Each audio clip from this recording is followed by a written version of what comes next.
बिस्मिल्लाहिर्रहमानिर्रहीम अस्सलाम वालेकुम।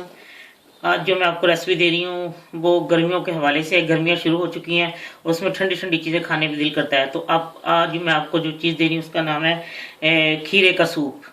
ये टर्की में और बुल्गारिया में और ग्रीस में बहुत ज़्यादा पसंद किया जाता है और लोग बहुत शौक से इसको खाते हैं। और इसको बनाने के लिए जिन चीज़ों का मैंने इस्तेमाल किया उसके लिए मैंने 200 ग्राम योगर्ट ली है और एक कप जो है वो जो बड़े वाला खीरा होता है वो आधा लिया है, उसको छील के तो बारीक चॉप कर लिया उसको। और 2 क्लोव्स जो है, 2 लहसुन की तुरियां, अगर आप ज़्यादा पसंद करते हैं ज़्यादा डालें, अगर कम तो वो आप कम डाल सकते हैं। क्रश काली मिर्च जैसी आपको पसंद हो। अगर आप पाउडर डालना चाहते हैं पाउडर डालें, मुझे ज़रा क्रश अच्छी लगती है वो, इसलिए मैंने ये क्रश डाली है। और नमक जितना आपको अच्छा था, मैं इसमें 1/4 टीस्पून डालूंगी। और ये है पुदीना फ्रेश, और वो लोग तो इसमें दिल डालते हैं, जो सोया होता है वो उसको बारीक काट के डालते हैं, मुझे लेकिन पुदीना अच्छा था क्योंकि मैंने पुदीने वाला भी खाया हुआ है। और ये ओलिवियन ऑयल है, ये आप 1/2 टीस्पून ले सकते हैं। और ये पानी 3/4 कप।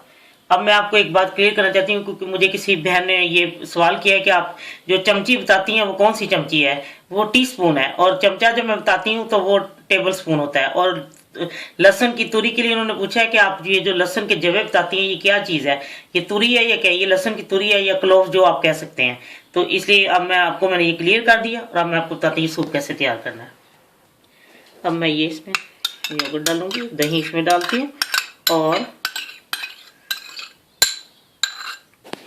लहसुन चॉप किया हुआ,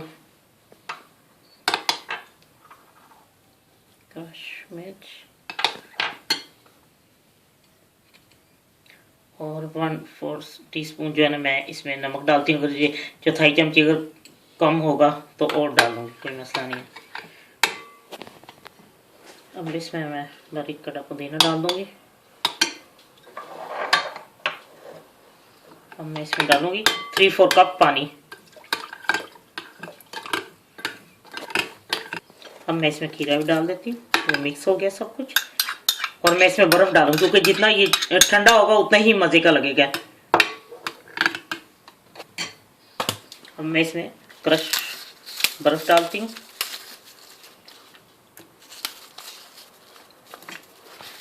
अब मैं इसमें थोड़ा सा ओलिवियन ऑयल डालूँगी।